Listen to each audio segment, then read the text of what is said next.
Everybody, Chris and Lumen here. We're going to do something a little bit different tonight. Um, I actually worked with a couple people today, so there wasn't any kind of like new influx of knowledge, though I am kind of like seeing some indications of things that I'm watching in the world story as pertains to the track that we're on. But there's not enough to talk about just yet.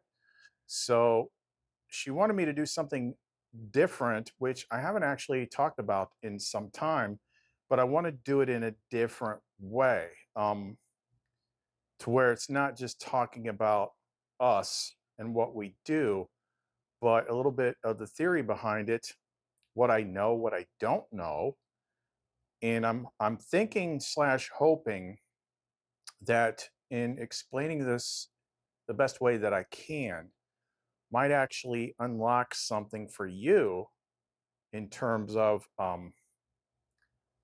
possibly figuring out how to do some of this stuff yourself. So, we're going to talk about Sophia's energy tools. It's not really Chris's energy tools. Chris is just a body and an ego. I'm not doing it, I'm facilitating it, I'm contributing to it, but it's divine energy source. Actually, the way I used to make stuff in the early days, it was more of my personal energy, and then it switched to the divine energy. And there were some interesting things that happened when that switch over happened. But either which way, hopefully you learned something from it, and maybe you'll see if there's something that it might help you with as well. So if you want to know more, don't go away. You ain't ready. You ain't ready. You ain't ready. You ain't ready for me. Give me your best shot, the stronger I stand. Not looking for sympathy. What doesn't kill me makes me who I am. A soldier fights till he's free. You ain't ready for me. You ain't ready. You ain't ready. You ain't ready. You ain't ready for me.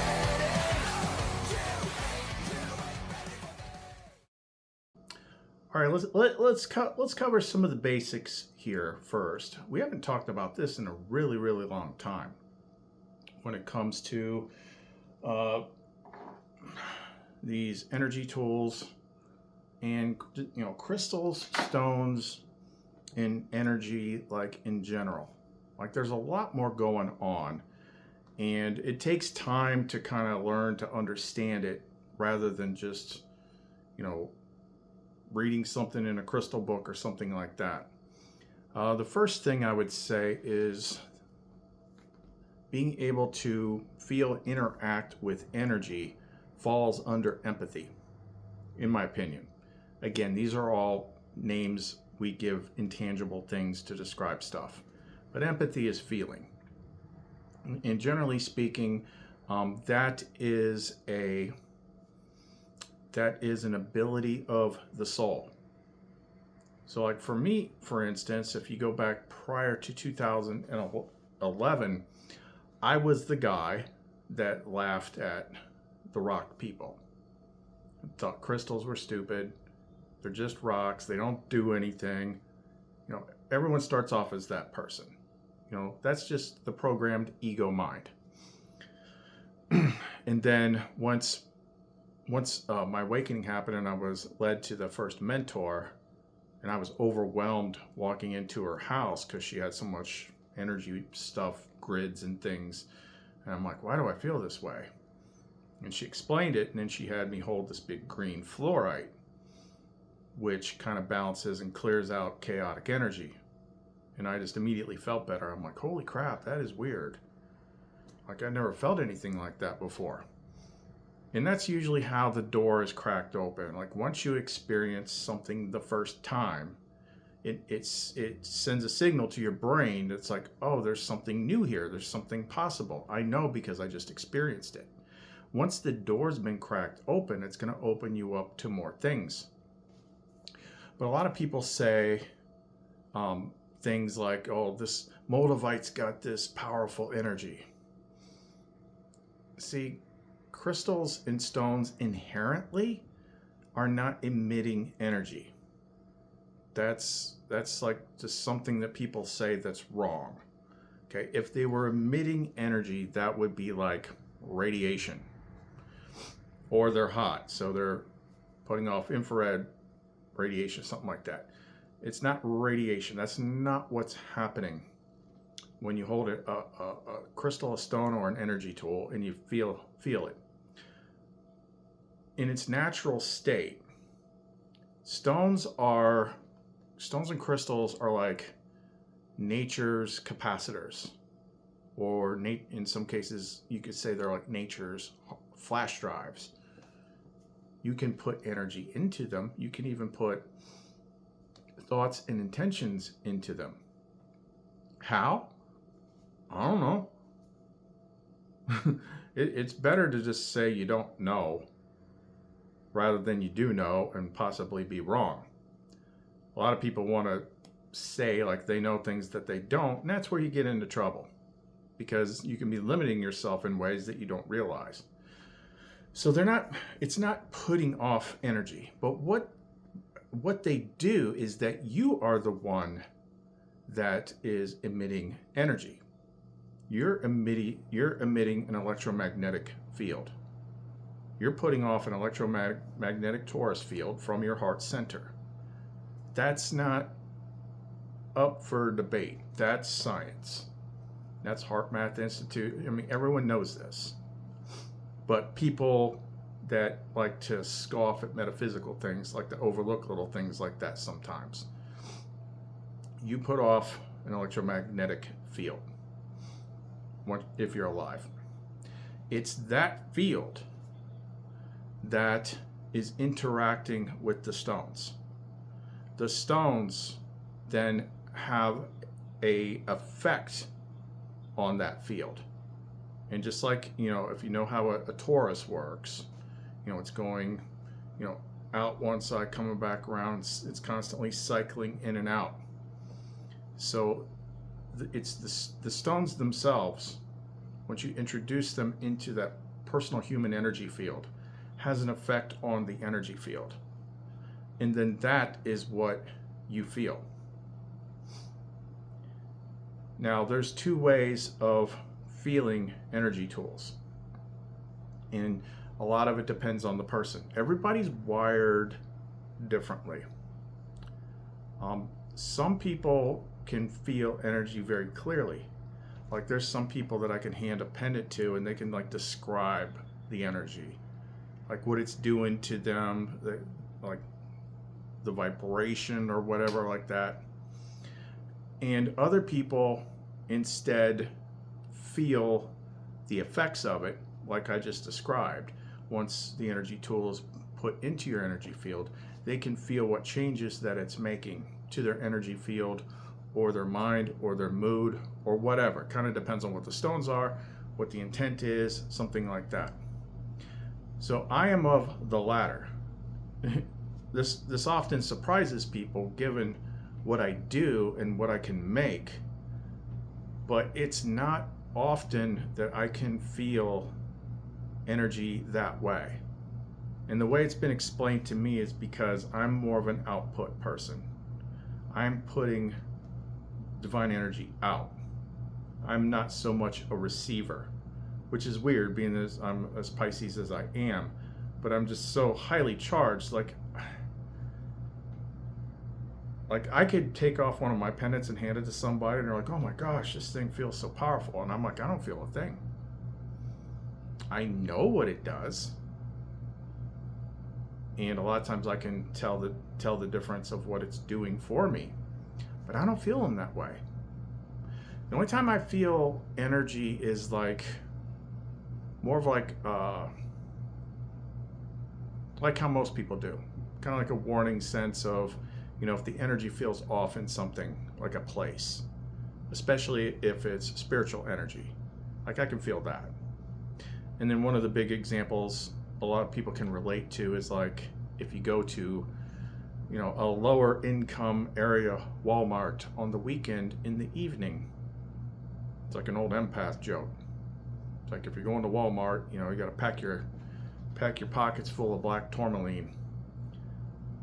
If there's a lot more people that are in more dire straits, are highly spiritual vibration people, maybe closer to the poverty level, and you walk in, it feels like someone just threw a wet horse blanket over you. Like, I can feel that, but I can't feel my own stuff, and maybe it's because I'm the one that's making it. I don't know. Other people feel it, and they're just like, this is crazy how strong it is. So where sometimes you might actually feel stones if they're fresh. Like say you go, you know, mining for stones or something like that. Who does that? But I mean, some people do. You dig them out of the ground, you might feel them because they're plugged into the earth. Okay, but once they've been handed off to a bunch of people or been handled in a crystal store or something like that, they're gonna, whatever positive energy is going to be drained out of them, and they might be picking up negative energy. Like I said, crystals are like capacitors. They pick up charges, they hold charges, they discharge. So you have to, if you're going to put energy into a crystal, you have to put it in. It's not just generating energy. It's not generating like moldavite energy or something like that. So to recap, different minerals have different effects on your energy field and what it does. And for whatever reason, maybe it's just because we determined it. We determined that yellow stones affect the yellow chakra. Red stones affect the red chakra. That's entirely possible. It's entirely possible. There might not be a scientific reason. It could just be that we humans, we souls, with our creative God spark power, determined what they did. So, and then also, the longer a stone has been around, like there are some stones that people find that are fairly new. There's also common stones that people find that go back for thousands of years, people talking about them, like amethyst. Okay, so a lot of times people over history have had a certain stone, wore it as jewelry or something like that because it looked pretty, but they noticed that it had a certain effect on them. That's because it's affecting their energy field a certain way. And the more people that have that, and the more people that talk about it, and the more people accept it, and the longer they've accepted it, then it kind of becomes set in stone, no pun intended. Because now you've got this long standing agreement about what it is, what it does. And that is where it becomes useful to have like a good crystal book. Like when I was making stones the old way, or making pendants the old way, I was making them, I was more dependent on the stone meanings or the metaphysical properties when I was coming up with my formulations. So what I would do is, like, if I wanted to make like a anti-negative energy pendant, I would use the main book that I used was called The Book of Stones by Robert Simmons on Kindle, because with Kindle you can search. That's why I always use Kindle. And if I wanted to make a pendant like that, then I could use a search term like negative energy and hit search. And then every stone that talks about negative energy is going to show up in my search results.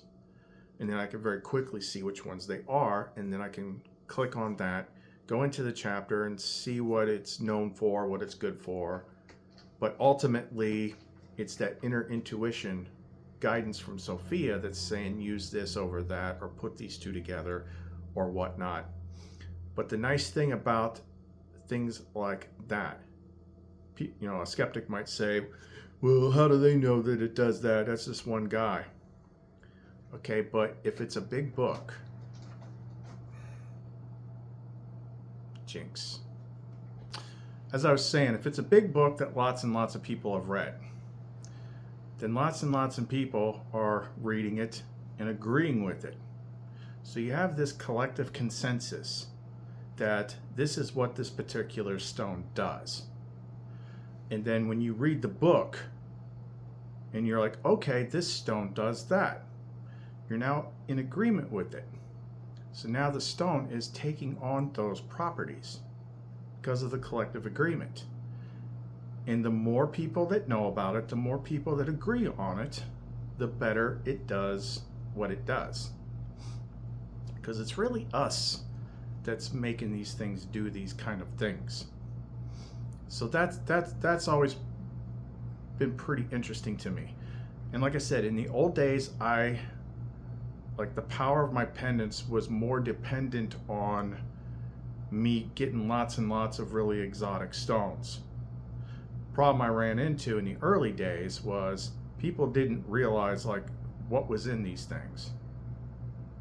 And and nobody, or like people in their heads would basically like, oh, this is only worth so much. I'm like, do you realize how much rare crap is in this thing? What I had to do to get it? Like, it's crazy. But they were still pretty powerful because they were powerful minerals that had a powerful effect on the energy field, and I was putting my intention and stuff in there too. Now as time goes on, I get better and better at things, and then the higher level I go with Sophia and Lumen and Christ, the more I realize how much I'm actually contributing to it. There's a lot of areas to touch here. I'm trying to kind of stay on track because I don't have a script here. Now there was something really interesting about my energy tools in the early days, like pre-Lumen, or before Sophia started getting involved. I didn't know it was her, but I was making mainly oils with stones in it that had, you know, I was relying more on intention and magic and things like that in correspondences and whatnot, but I was selling tons and tons and tons of oils. And then we got to 2020, and that was the first time I had this sudden inspiration to make this one particular oil that I called Master Hexbreaker, which people didn't like that name. I understand what it meant, and I wasn't the one that came up with it. But it was also the first time that I created a sigil using 72 names of God. So I was incorporating some of those powers as well. And that's when I took it to my friend, and she was like blown away by it. Now I think I still have the audio recording of her testing this for the first time. And since this is a relevant time marker, I'm going to go ahead and throw that in here now. So this is one of those oils that's so clean.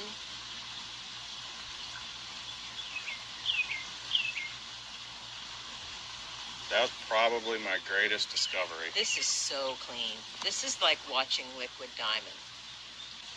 I'm not sure at lower levels of consciousness this is going to do much. I think you got to be at a certain place. I could be wrong, but if you liquefied Christ conscious energy, Buddha energy, ascended master energy, not the energy of the individuals, but the energy that they were tapping through, that's this. It has limitless potential, limited only by whatever's serving the greatest good at that particular time, which is usually less than what a person wants, or thinks they want. Sometimes these oils have an energy that's colored. This one is like literally if you liquefied diamonds, sort of that white silver look to it. That's what this looks like without the glitter. It's kunzite hidden eye. It's more like looking at bright white mercury on the flow. Silver white on the flow. This is a broad spectrum catch-all energy. That's what it's meant to be. Right? And so its application is wide. It's probably the cleanest divine energy oil that I've had that you've made. I think that anybody willing and interested in deepening their genuine spiritual connection. Lots of people will say that. Lots of people don't know what that means. But I think anybody really looking to do that and really truly step into their divine without ego, but from a service standpoint, this is your oil. You know, this oil can shift you into profit status. I don't mean profit like money profit, but You can do that too. This oil will put you in service just by the sheer nature of the understanding that you get with it. And I think a lot of people say, I want to be in service, but I think they have an ego attached to the idea of being a prophet or being special or being, connected. And that actually will not exist in this. So, yeah. If you're trying to find your divine calling, that'd be what I use. So why I find that particular recording so fascinating is because she was accurately describing things that I wasn't going to even discover for like another 2 or 3 years. Sophia was already at work, but I didn't know that yet. So when she was talking about the energy was so clean and it was like looking at liquid diamonds, she's talking about chrism energy. That's that anointing of spirit energy. It's like liquid light. It's like prima materia. So skip forward a couple years when she's leading me to do the Gnostic baptism, which I didn't know what that was. It's what they show in the star card, where you have to do a certain ritual, and it has to be during the day, and the sunlight is reflecting off the water, making that bright, sparkly light. That's what represents it. That's the energy she was talking about. And it was also interesting, the description that she was given to it in terms of like what kind of changes it might make in somebody. Now, I could tell she was struggling to find the right word. She said like it could shift you into like prophet status. I think the word she was looking for was like apostle. Yeah, that's what she says. she just couldn't find the right word. So like she was feeling this particular energy, which was the first time Sophia started putting her stamp on it and picking up ahead of time like where I was headed. I thought that was really freaking super interesting. But something else interesting happened at that same time. So now divine energy is being put into my stuff. And what happened was at least 50% of my clientele went poof, gone, scattered like cockroaches. I'm like, what the hell just happened? I'm like, this is like some new super energy. It's like, why isn't people all over this? This would be explained to me later. See, before, what I was charging them with was my own life force, like light from fire, which everybody out there that has, depending on what level of ego mind they're at, what level of adversary mind they're at, like the adversary works like a parasite. That's why it has to be recharged all the time with things like mainstream media. But, it was like an extra helping of life force. That's why I was selling so many. I was basically selling parasite crack and didn't know it. But as soon as the divine energy started getting put into my stuff, they can't feed on that. Matter of fact, the more someone is controlled by that, or they could be one of those special types of people, which that's all they really are. They just look like a person on the outside. They can't feed on that. It repels them. So I'm sitting here trying to figure out why, if I'm making something that great, why did everyone just scatter? It was like I'm trying to sell sunlight to vampires. But I didn't know that yet. So it was crazy. Eventually, I would come to understand enough of it to where, the people that I knew that I could trust were the people that had my stuff. Because people that are vehemently not like me, like way more dark side, they won't even touch it. They won't touch it. They don't want to be near it. It's a great way to smoke things out. Yeah, they don't have nothing to do with divine energy. But you got somebody that's like, or first of all, they're not going to buy any of that stuff either. So somebody that's actually got my stuff, wears my stuff, it's got more than one. I'm like, okay, well, I know that person's good for a fact. They can't, because the negative stuff cannot deal with divine energy. So that was pretty freaking interesting that it could do that. But still, over time, as I'm growing and I'm figuring things out, things change ever so slightly. It's like my mind needed to fill in all the becauses. Well, this works because this does that because, I can do this because. And I thought that I needed all this stuff that I didn't need. But as time goes on, like I said, I take it back to that friend of mine. I don't need to do that anymore. But in the early days, it was really cool to take it to the super psychic friend of mine who has crazy gifts that I don't even know how to describe. And she would like blind test my stuff. Started off mainly with oils. And what she would do is, like, I wouldn't show her the label. I wouldn't tell her what it was.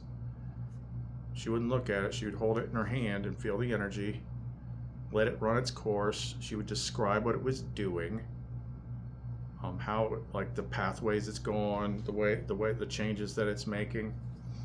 And there were just certain ones that she said, like, it's like she's like, some of these have like an intelligence behind them, something more.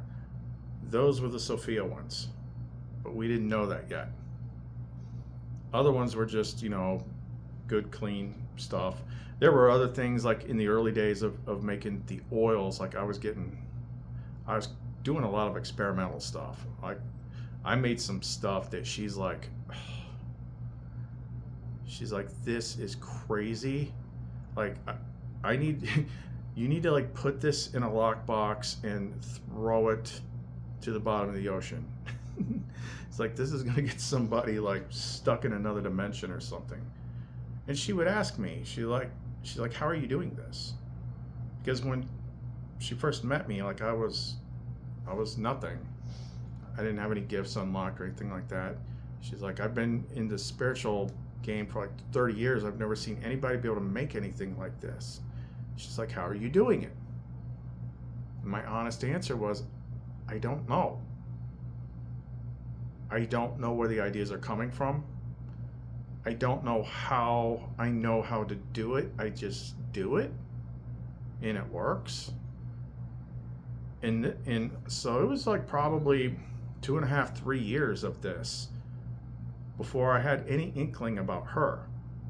I didn't know where the idea came from to even start doing it. It just came to me one day and I started doing it. And the ideas on how to do it, like, no one's ever done it this way. Do it this way. Do this, do this. No one was making anything like this. I didn't know where it was coming from. It was coming from her.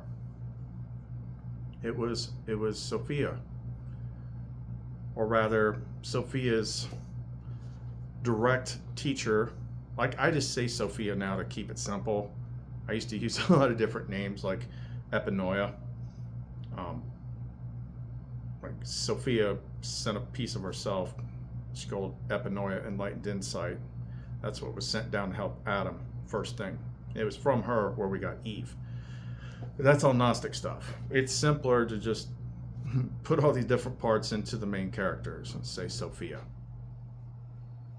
But yeah, she was the one that was leading me, teaching me. But I still personally did not know how I was doing it. There was times when I'd be over at my friend's house and she'd be like, "This one's a little off. It's tweak or whatever." I'm like, "Well, what's it need?" And she'd tell me. I'm like, "Okay, let me see it." And I'd hold it in my hand. Feel it now. She's like, "Oh, now it's perfect." How do you do that? Like, I don't know. I know now, but back then I didn't know.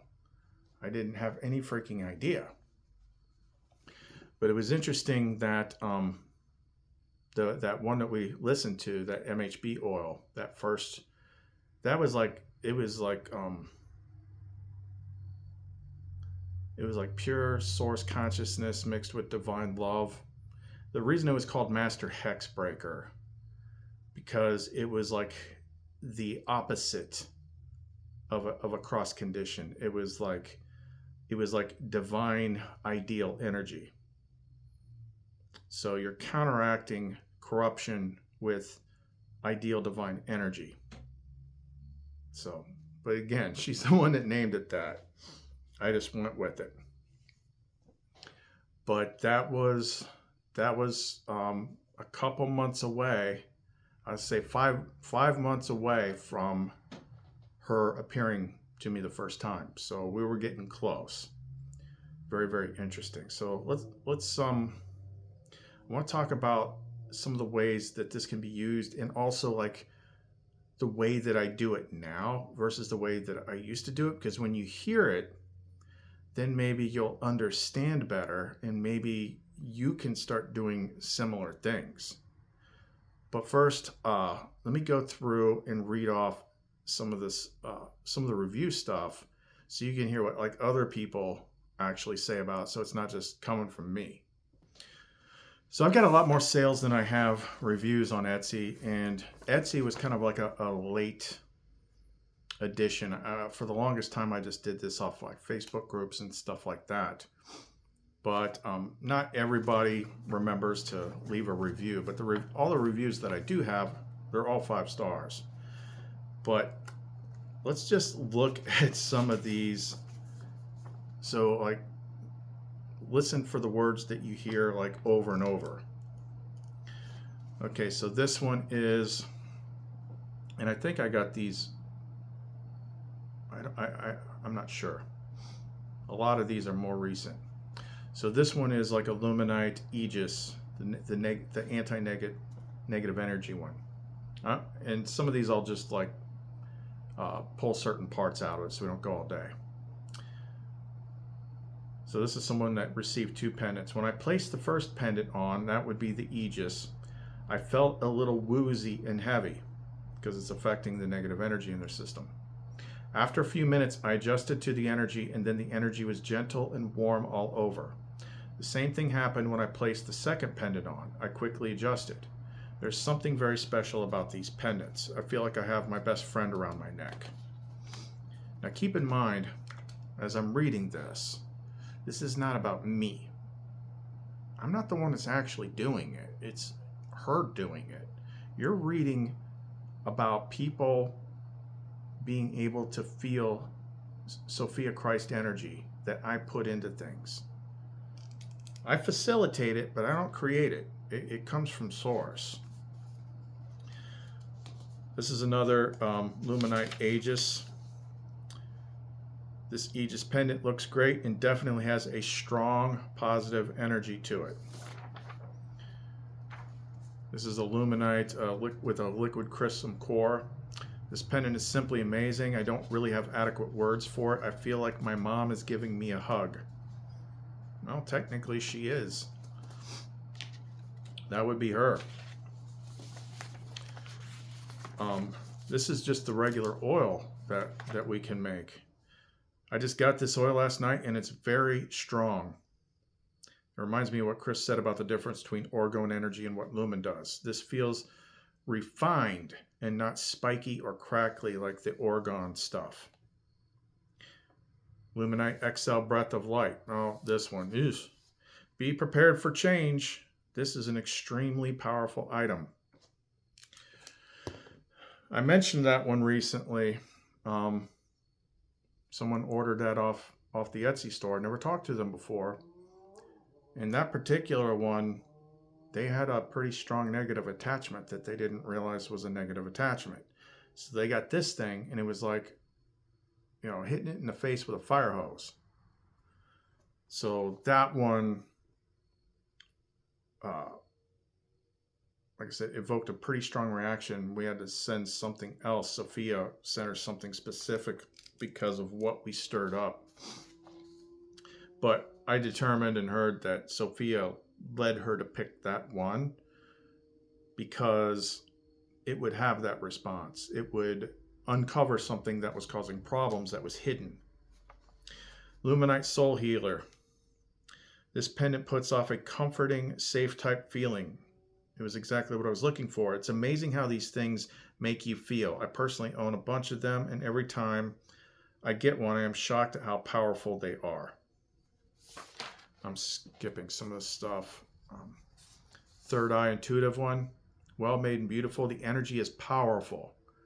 I'm inexplicably drawn to it. Worth every penny. The Luminite Bliss Energy Pendant. I love the energy of this pendant. Skipping that. Another Aegis anti-negative energy one. Wow, this is my favorite pendant. Chris is a legend at his game. She is. The first, I don't think anyone's better at this. This thing is radiating power like crazy. Yeah, well, in this case, it is radiating power because we put that power in it. It's not the stones themselves. It's what we put in it, which we're going to talk about. Like, how do we actually do that? It's not how you might think. I put some oil on my temples and neck and threw this bad boy on. I'm glowing. I love all the others I have purchased, but this one is really something else. Illuminator. Now the Illuminator, I can't really make, well, I can, but not the same way I originally did. Like, that's what she told me to make the day that Lumen came out. It's mostly golden stones, like yellow stones. Very powerful, energizing pendant. You'll hear the word powerful a lot. I love how confident and strong it makes me feel. Be cautious. If it's turned up, you will feel like Wonder Woman or She-Hulk. That's because it is an amplifier of the divine masculine energy. That's more of a Christ pendant. So if you give a Christ's energy pendant to a female, they're now getting charged with divine masculine energy, where they're generally putting off divine feminine. So I've been making different variations of this formula for some time, and I've always noticed it has a stronger effect on women. It used to be like this personal power oil. It still did stuff for guys too, but it was like crazy with women. They'd start using this oil, and like whoever was giving them crap at work, it's like the line in the sand has been drawn now. It's like you shall not pass. Like, they're not putting up with anybody's bullshit anymore. So that's another interesting thing. Sometimes you need the opposite energetic gender to balance you out in some way. Luminite Inner Divine Love. This is a very common, calming feeling pendant, like I'm wrapped up in a glowing blanket. Third Eye Spiritual Attunement. This pendant is powerful. Creativity and calmness come over me when wearing it. It's because it's got her, and it's like she is already with you. Understand? Like, Sophia is with you. Is your heart beating? Is it going don't don't? Do you have blood? Okay, you have the spirit in you. You have her in you. You just can't hear her, talk to her. But these become kind of like keys to help you bridge that gap. So the stuff that people are describing, it's not because Chris made some energy pendant. It's her. She knows exactly how to program it. I just facilitate it. And the way we do it now, it's always way more specific to the whoever buys it. Luminite Aegis Pendant. A great tool for silencing negative chatter in your mind. Actually, the best I've found for that. Also, it looks cool. That's because it's affecting the adversary. The adversary is the thing that creates all the negative thoughts. Another illuminator. A strong assertiveness flows from this pendant. A person. Okay, this is one of my previous ones. It's a transmutation pendant, mainly, but the particular stones. What I do with these pendants now, because different crystals can do different things, or they're known for doing different things. Therefore, when you've got multiple crystals in a pendant, you actually have like a very unique. It's almost like a cipher lock or something like that. Like say I use like 10 different crystals in a pendant.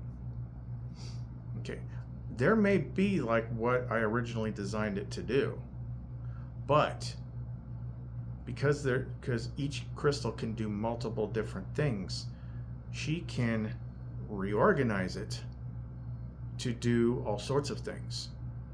So you might have something that I designed to do one thing, but it can do something completely different for someone else. We set it up that way now. Matter of fact, I just let her do it now. I have her program the pendant for the person that's getting it, the way that they need it to work, which I can't possibly know that, but she does because she's plugged into you too. That makes everything easier. That makes everything so much easier because then she always gets it right. But that one says, I experienced a deep level of focus and new depth in my meditation. I feel this will make things work a lot faster. Crystal light and tree earth energy. That one was an interesting one. That one we actually charged inside a tree. Interesting vibration coming from this one. Feels like it's pouring an energy vibration into my chest. Another one that's basically like an illuminator, but it's more, it had certain other stones that made it more solar divine masculine, but it was bigger. I was immediately drawn to this pendant. I like to work with them for a while before leaving a review. This pendant is an intense divine masculine solar personal power motivation type energy. It really packs a punch. Powerful combo of stones in this one, and it took a little time to adjust to the energy. Reality shifts are increasingly evident, and ability to manifest not only leveled up but stepped up. I'm energetically sensitive and recommend Chris's pendants as great tools for anyone on the path. Here's one called the Comforter Pendant. It's perfect. Really helped calm my feelings through a very rough time. Another energy like chaos reducer. This item is strongly needed and totally did what it was made for. Only got a few more. This one was one that was mostly Auralite 23, which that's a stone that for Auralite 23 has like 23 different minerals in it. But you gotta like get the real stuff. There's a lot of stuff out there, like you just go on Etsy and they'll say, oh, it's Auralite 23, when it's really just freaking amethyst. So that's why you gotta know like a real crystal guy if you're gonna get some of the fancy stuff. But as for this particular pendant, I noticed a consistent, subtle, calming sensation after putting it over my chest. Also, there was a sensation, kind of like a slight buzzing or ringing in my ears, but not exactly. It's hard to explain. but it wasn't annoying like tinnitus or anything. Overall, I'm very pleased, blah, blah, blah. Another Aegis. Super powerful energy emanates from this one. Yeah, you know why they always say that on the Aegis ones? Because the Aegis pendants were developed during the tail end of my hero's journey when I'm basically fighting dragons. Like the stuff that she was throwing at me, like sage bundles, holy water, and things from the crystal shop just aren't gonna cut it. Like, I had to literally invent new things because this stuff is so crazy. So that's why whenever we get to these, that's why they say this. So here's another one. Speaking of which, literally the instant this pendant was over my solar plexus, I noticed a warm tingling. I couldn't believe how tangible it was. I've got a few other orgone and crystal pendants and devices, and some of them do put out a sensation as well, but this was on a completely different level. I don't have much to report otherwise right now, but I wanted to at least report on the immediate observable effects. Another divine love one. I feel like the positive energy is infinite. Another Aegis, super strong anti-evil vibe. Another illuminator, the light energy is intense. Divine love energy pendant. I've used them and they definitely come with results. It's hard to explain. I'm much more positive, open, and somewhat free. I'm in a different state of mind. I can tell you that much. Two more. This one was an empty the cup pendant, which I have more of those I need to put on the store. That one's for like if you've got a lot of past emotional trauma. Like, it can take a while to unstick your heart chakra. Like, that's where your source energy flows from. And when you suffer emotional traumas, you close off to protect yourself. But when you close off to protect yourself, you're closing off that valve which divine love comes through. So when you close yourself off, everything seems to get darker. And then when you try to open it again, you have a hard time because you push down so much past pain and trauma and stuff, and it's just like a clogged pipe. So this one was designed to help unplug that pipe. Now keep in mind, that's not always fun, but it is what it is. When it comes to emotional energy, you cannot just push it down and forget it. Every bit of emotional energy has to be dealt with somehow, transmuted, felt, and released. But when you don't want to feel something bad and you push it down, you create major problems, especially stuff like grief.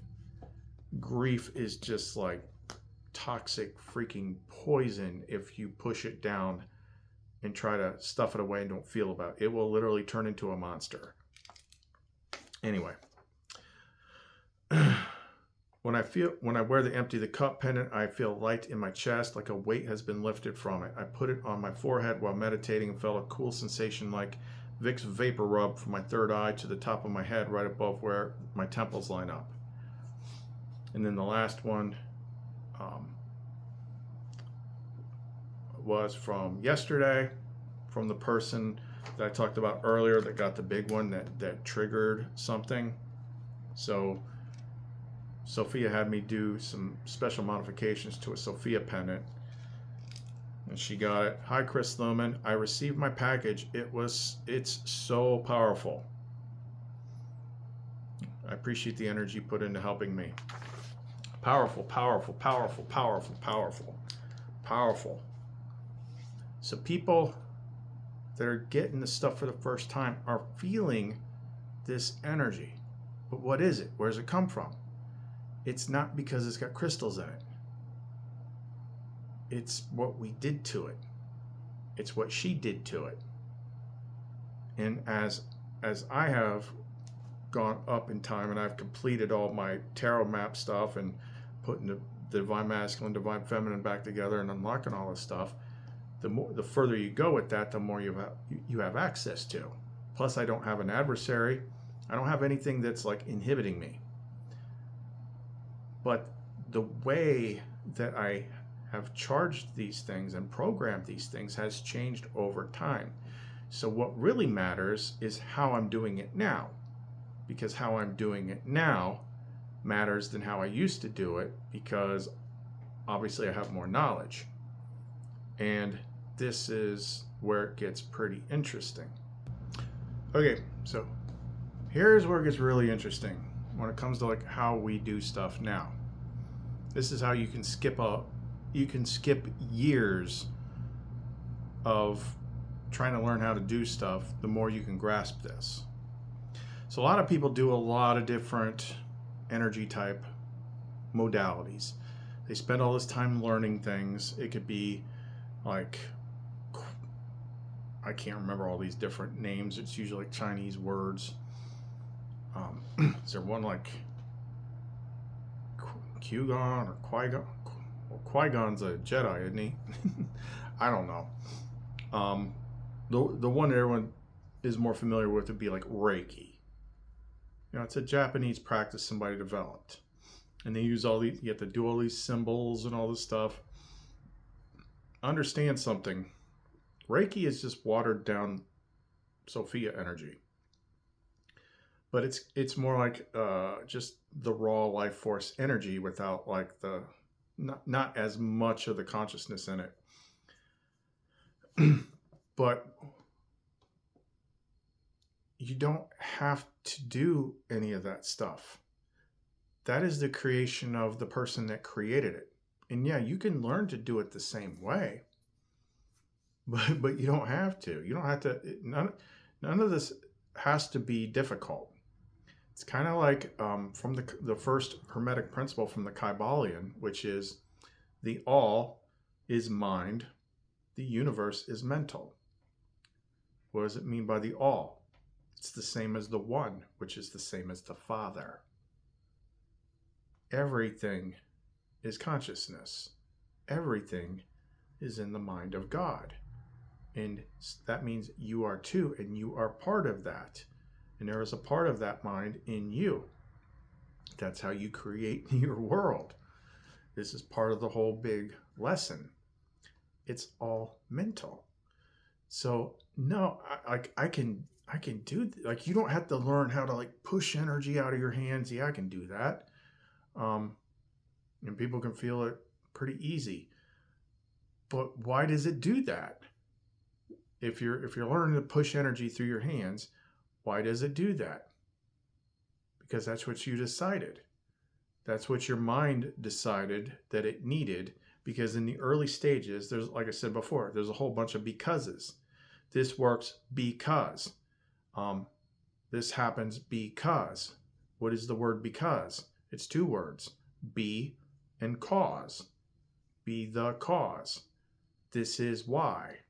So in the early stages, your mind needs a way to make sense of what is actually happening. So we end up creating all these extra steps for ourselves that we don't actually need to do. I think I talked about this recently in a video. Like, after I did the final steps in the last 6 months, then people that have got my pendants and stuff for a long time and were quite used to them were like, this stuff we're getting from you now is on another level. Like, it almost knocks us over. Now, it's easy to teach people how to adjust the output, because I'm telling you, if you've never felt them before, they can be a little bit overwhelming, especially if you are tuned to feel energy. And every single person, every first-time user that's ever had a pendant that it felt too strong, I was able to tell them how to adjust it, and they were able to do it the first time. And they were amazed by that. They're like, I can't wear this for very long. I remember, I wish I would have known this a long time ago. I had this pendant made of arfedzonite.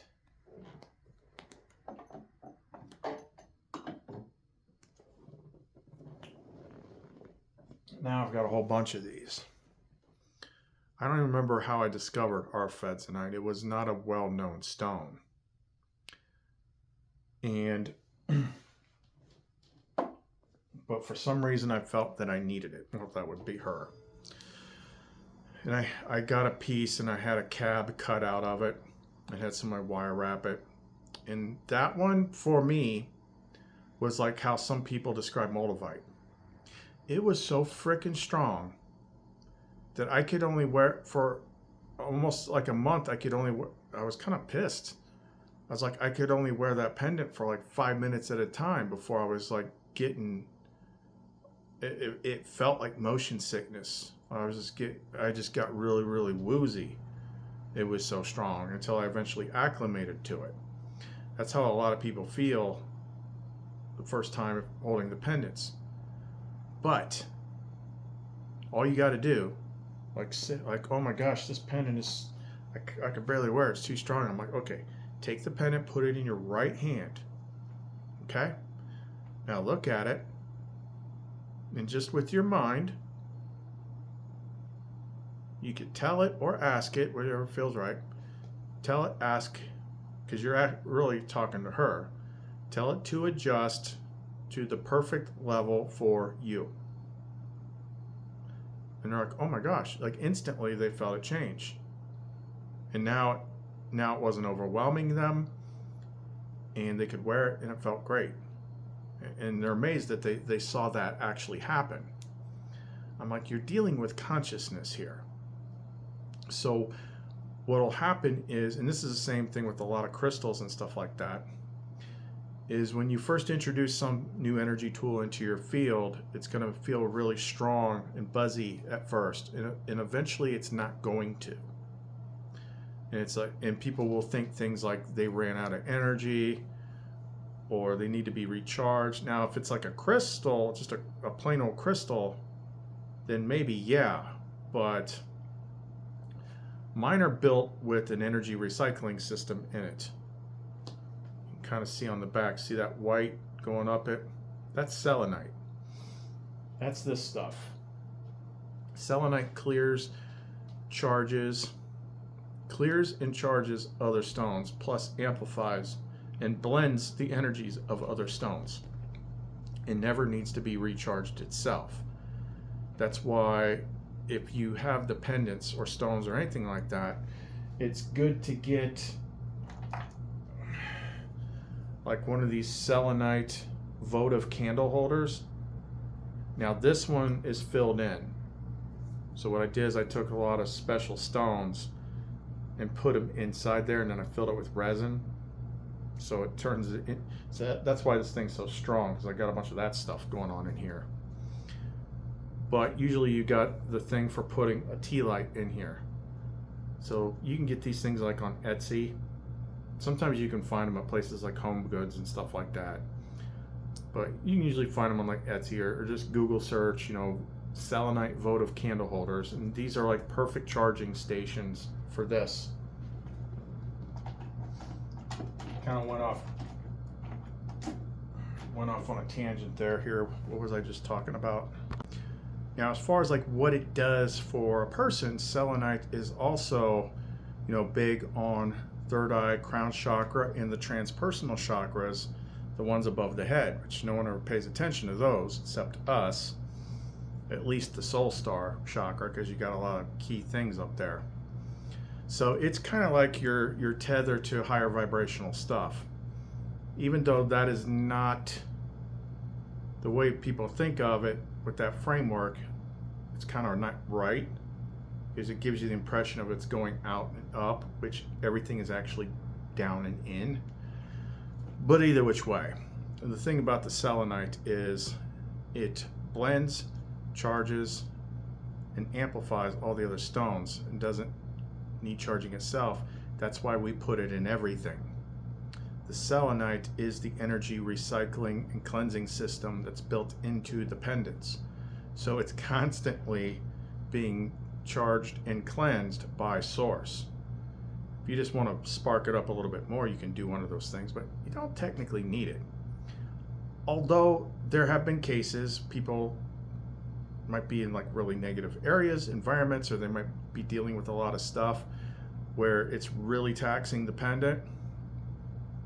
I mean, it can still take care of itself, and there's other ways that you can clear it, but it just makes it easier. It just, plus selenite just clears the whole energy of your room.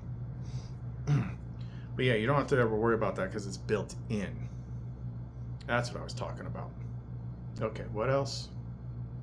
Oh, in regards to how we charge, program, energize everything now. It's all in the mind. I'm not pushing out, I'm not doing any kind of, I'm not banging gongs or bowls or playing frequency sounds or shooting energy sparks out of my hands. I'm all that energy that you guys that have the pendants feel, mind. I actually, in my, like I hold it, but then I go into 4D and I take the pendant with me in 4D. So I close my eyes to the outer world and I do the fourth dimensional grounding. Once I'm in the inner space, that's where I'm actually programming it. And I'm deferring mainly to her. So a lot of times I might do certain things, whatever she leads me to, depending on the pendant, I might do a base program of putting the actual Benedict exorcism into it. So that's why the New Ages are so powerful, because I'm not just relying on the metal being on the pendant. The exorcism and the power of the exorcism is actually being programmed into it by me, who's qualified to do that. But then I will connect it to that source light. I'll charge it in that source light. I'll breathe her energy into it. I will ask Sophia to connect it to the person that is receiving it. And then I will ask her to program it the way that they need it to work. And I learned this over time because I used to do everything intellectually. Do consults with people, listen to what the issues were, take my knowledge and be like, oh, this, oh, you need this. We got it all figured out. And that's what they bought. They bought that. And then what started happening more and more was I would be packaging their order, and then Sophia would tell me to take a different pendant and wrap it up and put that in the package also. I'm like, why? And she'd be like, just do it. She's not going to tell me. And I did it. So they'd be all surprised, like, oh, I ordered one pendant and I got two. Did that a lot back in the day. And guess which one they were drawn to first? Whatever she picked out. Because that's what they actually needed.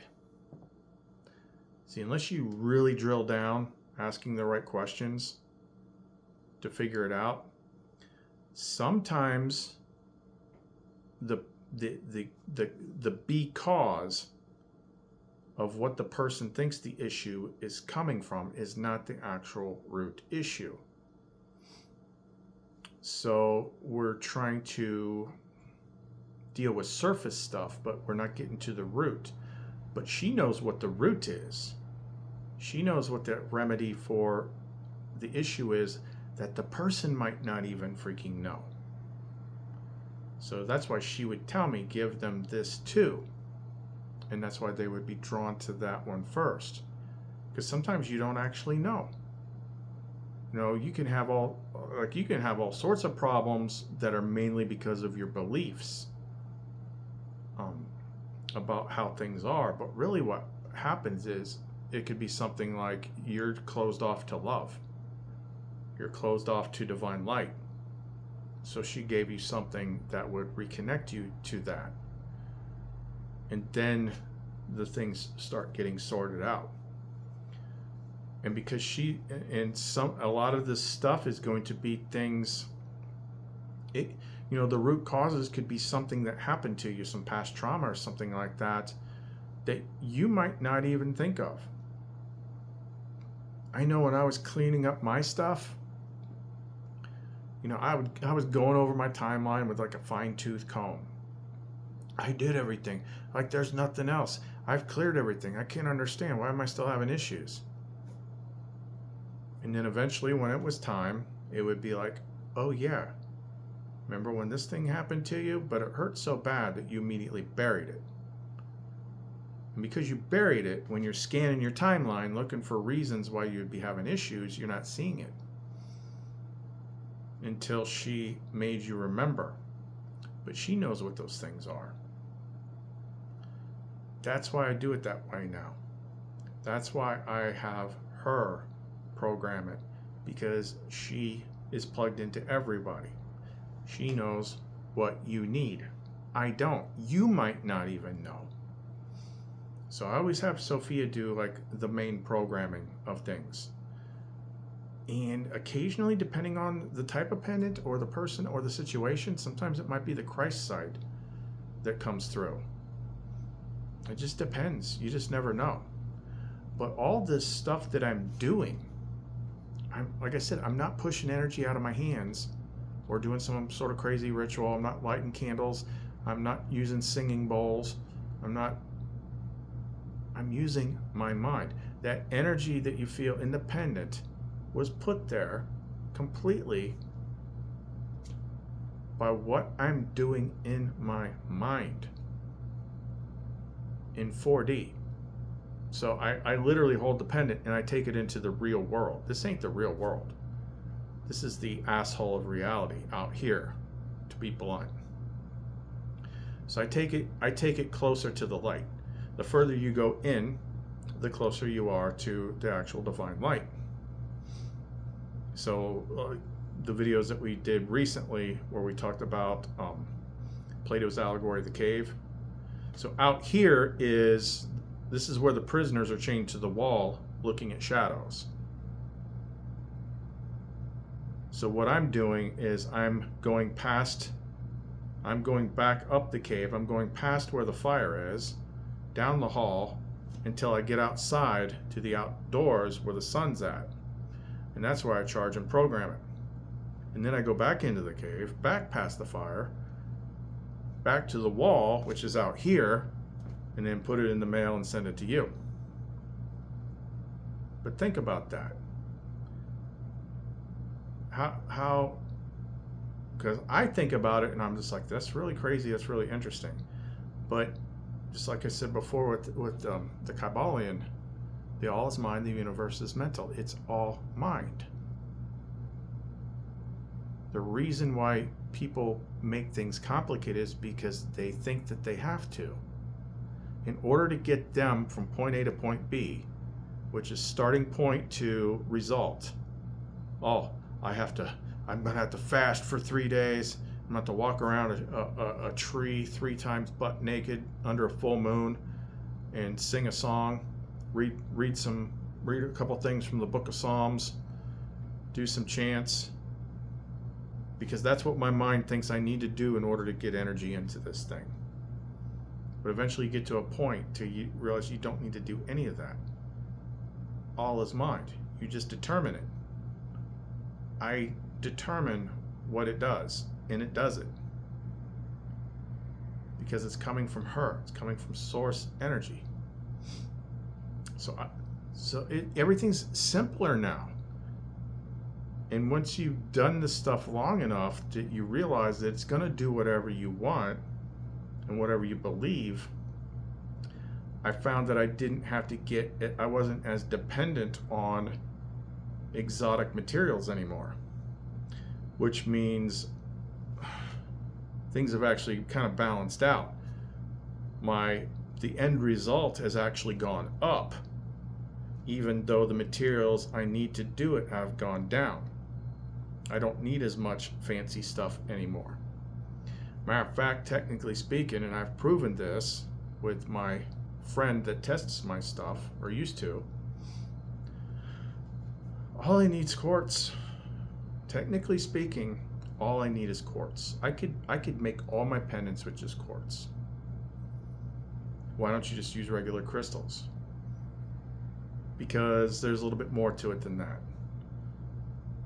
The reason we use the magnet wire instead of copper wire, like Like, this isn't wrapped with copper wire, it's wrapped with magnet wire.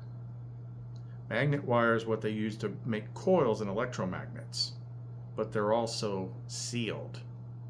So that means the wire is not going to tarnish like copper, like raw copper would. The coils themselves, and sometimes depending on the pendant, you might actually do a coil around the inner selenite core. They create vortexes of energy, focus, to build it up. Plus, by incorporating it with the selenite, then you've also got that energy recycling and cleaning system in it, which you would not have with a crystal. These are superior to crystals. These things are like little computers or divine energy flash drives that hold programs. And it's so simple for me. Like, I've had people that live close to me that will just come over here. They're like, yeah, can I charge this up? I'm like, oh, let me see it. Like I did with my other friend, I'll just be like, I'm doing it in my head. It's like, clear the energy, reset. All right, Sophia or Lumen, let's reestablish this. Let's up the output by 37%, whatever number comes to my head. See it, charge it up, hand it back, and I'm doing this in like 10 seconds. And they're like, wow, that's so much more powerful. It's mind. It's how powerful your freaking mind is. You are a fractal of God. So think about that. And those of you that have been with me for a while, that have multiple pendants, like, you've been saturated in her energy for a while. So this would be like the last important point to make in this presentation. I actually got a couple points here, so I might be jumping around here, but like, this whole video kind of started because my best friend from high school called me today, and we're catching up on this type of stuff, and it's an interesting situation because he married somebody where I'm like related to both of them, kind of like branching off in different areas. They're like both third cousins of mine, and then they married each other, even though they don't have that direct link like I do to both of them. And his wife is like a supercharged person like me. She's like incarnated Lumen.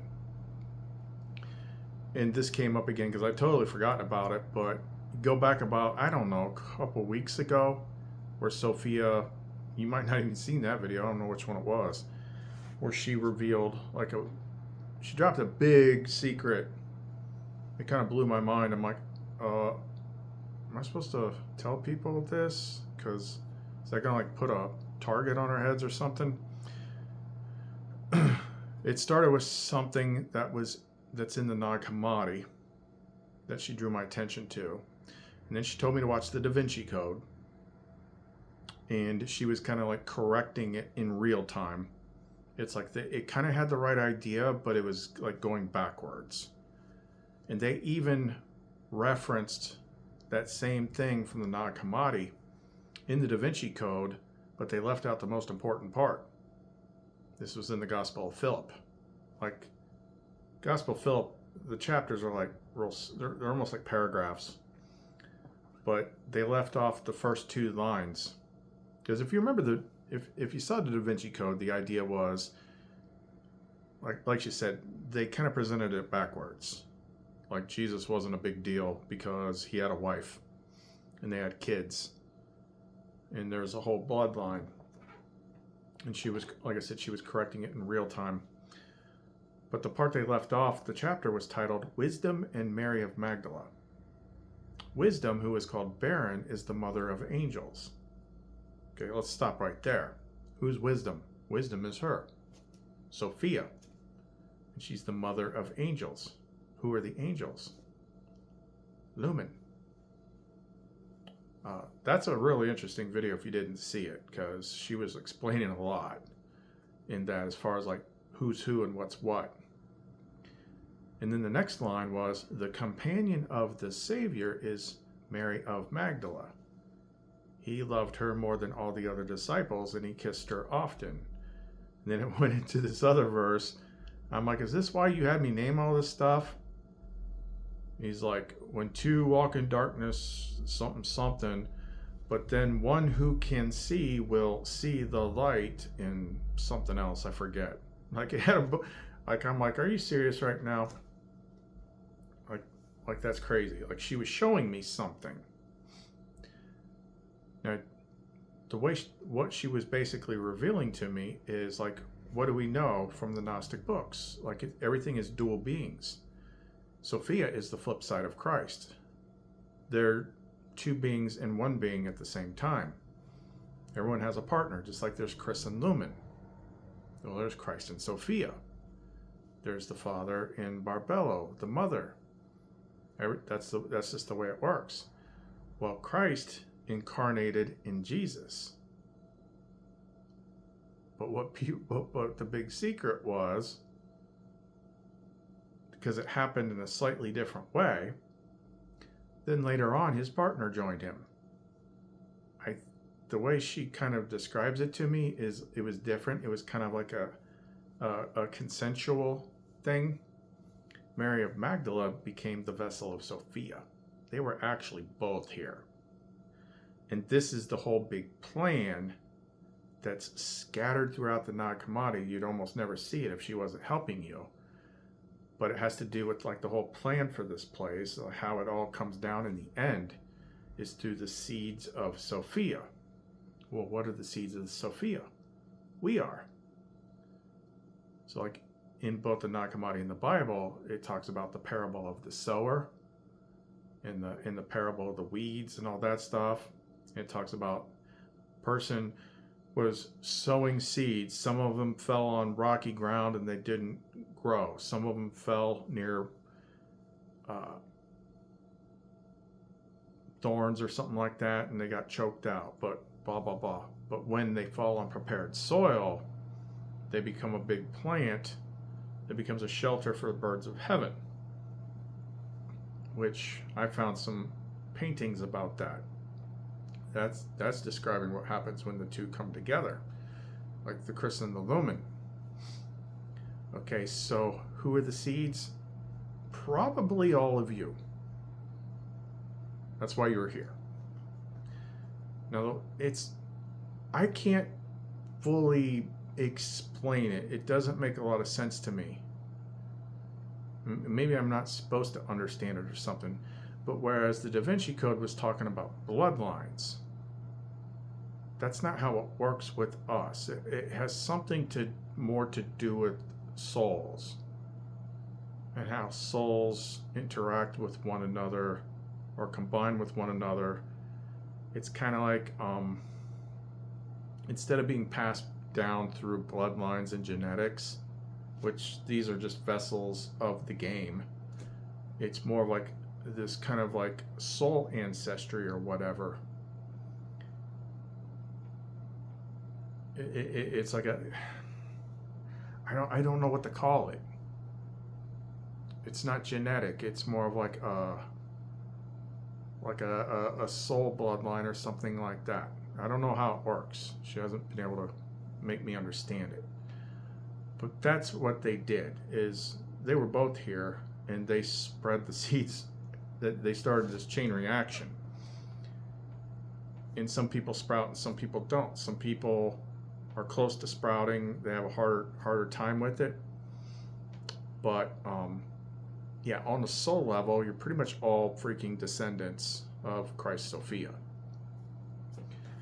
And the ones that kind of land just the right way, they sprout big time so they can go water the other seeds. That's what she has us do. Anyway, I don't know why she had me bring that up, but my friend, getting back to my friend, his wife's that way too. Now he has all he can do all this stuff, but the problem is he thinks he can't. And I was trying to explain to him how this works. I mean, he's like a martial artist and stuff like that. And he does, and I have to point out to him, like, you're doing this stuff all the freaking time. Like, you're doing it freaking right now. You're literally, like, I'm listening. He's like, hey, have you ever seen this movie? Like, she just gave me another movie I have to watch, which I've never seen before. It's the sequel to Snow White and the Huntsman with Chris Helmsworth, which I didn't even know there was a sequel. But apparently there's something in there I need to see. So I'm like, do you realize that was her right then? Like, she's the one telling you to tell me. Like, you're constantly doing stuff and recognize it, but he's not, like, unlocking the full effect of what he can actually do, and it's all in the mind. It's one of the things we get stuck in, and we then have to figure out how to get unstuck from, is from those earlier days where the adversary is pinning us down.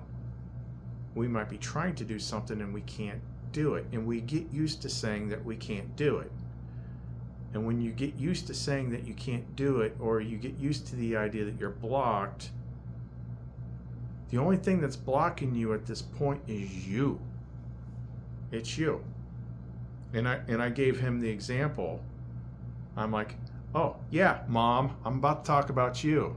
Yep, hey, Mom, I'm talking about you right now. She watches. I used you as an example to explain something to Danny. So my mom, it took a long time. She watches the channel on the Roku TV. But over time, she's just said things so many times. I'm no good with electronics. I don't know how to do electronics. I can't do electronics. Like I literally, I don't even have any hair. But if I did, I'd be pulling it out, trying to explain to her like how buttons work. And I tell her, because Sophia tells me, it's like, stop saying that you can't do it, because that's why you can't do it, because you keep saying that you can't do it. You are putting restrictions on yourself with your own mouth, on your mind, and the way you process things. So it's kind of the same thing, is we get used to thinking that we can't, and we have all these reasons about why we can't. And that's the only reason why it does not happen. So you have to reverse all that. You have to get to a point to where you can. And if you're unsure about what is blocking you, then the way that you uncover your hidden programming is to get a spiral notebook and a pen and write the issue at the top, and then simply start writing. Start writing the reasons why you can't. Treat it as if you're complaining, because your ego mind wants to complain. It loves complaining. So when someone's like, why don't you just do this? Why don't you just do that? Oh, I'll tell you why. And you fill up this paper real quick and you're like, oh my gosh, look at all this stuff. Like, that's all code. Those are all what I call micro beliefs running in your mind that is controlling your experience, why you can't do something. It's not because you don't have you can do everything that I can do. We're all made of the same stuff. But it's the story you're telling yourself which is limiting you. So how do you fix that? Well, we did start working on something, and we created a playlist of like the big key things, like the protocols and stuff like that. I got to remember to keep looking to see if there's anything else I need to put in there. I probably need to add that fourth dimensional grounding one in there. But you gotta tear pages out of your book. You gotta tear pages out of your story. The only reason you can't do something is because you have a story in your head that tells you why you can't do it. That's the only reason. It's the only reason you can't do it. You've got the same spark in you that I do. So, like, I went through all that stuff. I had tons of reasons why I can't do stuff. I have some limitations now, but she's explained why those are there. But that's not the stuff I'm talking about. Like, people just get used to, now you could have been in a stage where you had like like with my friends, the more light you have in you, the more you might have resistance. So a lot of people just think they're like, why am I cursed with all this stuff? Why is all this stuff? I know I'm going a little bit off the pendants here, but we'll circle back to it. Like, I was the same way. Early part of my hero's journey is like, why do I have so much bad stuff on me? It's because you have so much light in you. And the system is trying to keep that from getting out. The more resistance you have, the more bad stuff that you've had trying to pin you down throughout your life probably means you've got a lumen in you that's really powerful, that it does not want to get out. So it makes things happen, and then the adversary helps you write your beliefs so that the only thing that can stop you is you. They can't stop you. They have to get you to create beliefs to stop yourself. So to get yourself free from all this stuff, you have to go into your mind, use whatever method works best. You can use some of the stuff that we've done, surrender type stuff, and you have to clear out all that programming. Surrender it. You can work with us, and we can do a lot of that stuff too. Recently I talked about my one friend. So these people have been coming up a lot lately. So his wife is one of those ones that's got a super lumen in her. So the super lumens tend to have, like, at some point in their life, really big nasty things latch onto them to keep it down. So there was a physical person that was the vessel for lumen before she jumped to me. That's the whole story. But she's one of those people. She is her own lumen. She got pretty much punished for breaking lumen free to get to me. But she's been like estranged from her dad and her family and all this stuff. It was making her sad. And I talked about this in a video like a week or so ago. One day she called me and Sophia said, you need to do this. You need to do the attunement on her today, now, because you won't get another chance. And we did the whole thing. And she had a lot of stuff coming up. She had a lot of grief and things like that needed to come out. But when she messaged me the other day, she said she was going to West Virginia this weekend with her family. Her dad and her sisters. For the first time, she's like, we've never done that. Just her dad and her siblings have never all gone on something at the same time. They're going ziplining and all this stuff. I'm like, you see? Like, you were blocked by all this stuff, but you did that work with Sophia, and we cleared all that stuff out, and now things are moving again. She's another great example with the mental limitations, going back even before she became the vessel for lumen.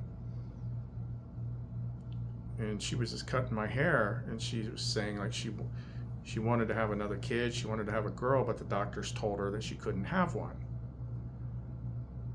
And I'm like, yeah, but you don't have to accept that. Like, let's just do this right now. And I think that was Sophia kind of took over, but that was years before. And I'm like, just reject that right now. In your head, a doctor told you something. A doctor told you a story, but he's just a person. So you just change your story right now. Change it from I can't have kids or another girl to I can have kids and have a girl. And guess what happened? Like 3 weeks later, she was pregnant. Guess what she had? A little girl. It's nuts.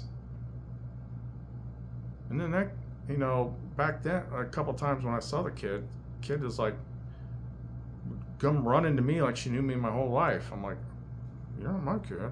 But like, it was like some sort of spiritual thing. It was weird. But all she did was change the script in her head from I can't to I can, and then it happened. So it's the same thing with like this energy type stuff, these tools. Like, don't put me on a pet. Yeah, I've obviously done a lot of stuff. I've obviously unlocked a whole ton of stuff. I've accomplished a lot of stuff. But I'm not made of anything different than you are. We've got the same divine spark, connected to the same divine source. So change your script. And if you don't know what's getting in the way, like I said, just get a piece of paper, start writing, and complain. And you'll find out what it is that you believe, and those beliefs are the things that's getting in your way. And anytime that you're trying to connect to source or whatever, that's what these are for. I mean, yeah, they do a lot of stuff, but the biggest thing is it is a direct link to her that is not bound by whatever barriers you have internally. Does that make sense? So you can have all sorts of internal barriers that's preventing to you from getting to her going this direction. So instead, we give you a workaround over from this direction that'll help you knock down the barriers so you can get there directly. Because the goal is not to make you dependent on us, it's to get you connected yourself. Okay, this was a ton of information, longer than I expected it to be, so we're gonna stop it for right now. If you got any questions, just leave them in the description box below. If you like what we do here and you want to support us, click on Buy Lumen a Coffee, become a member. I still got a ton of stuff to list. Like I said, it's always busy. It's always crazy here. But you can always just contact, like the person that I just sold like 7 to, because he was getting them for all his friends. It doesn't necessarily need to be like off the site. So you could be like, hey, I need some for this, and this. And then Sophia's gonna then direct me to like a certain selection of pendants. And then I'll line them up and take a picture of them and be like, which of these jumps out at you? And then you connect to the one out of her selection. That's another way to do it. Just because, you know, like, it's a time issue with me. I put up what I can as fast as I can. I put a couple new ones up there, but I gotta get more done. But that's clumencreations.etsy.com. It's also the best way to get in touch with us. Okay, well, that's all we got for right now. Chris and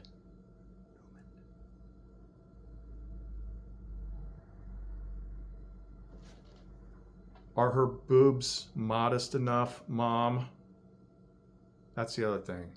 Not only can my mom not operate a TV, she fusses about Lumen's boobs in the pictures. I like that dress on her better. It's more modest. I'm like, modest, accurate, whatever. I mean, don't hate on Lumen's boobs, okay? There's nothing wrong with them. Okay. Yeah, this is stuff I have to hear.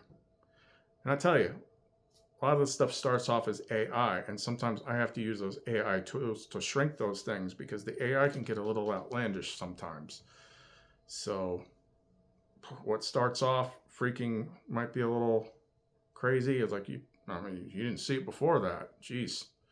Anyway, now I'm joking, I'm being stupid, but I think I picked on my mom for everything in one video. All right, that's all we got for right now. Chris and Lumen. See you next time.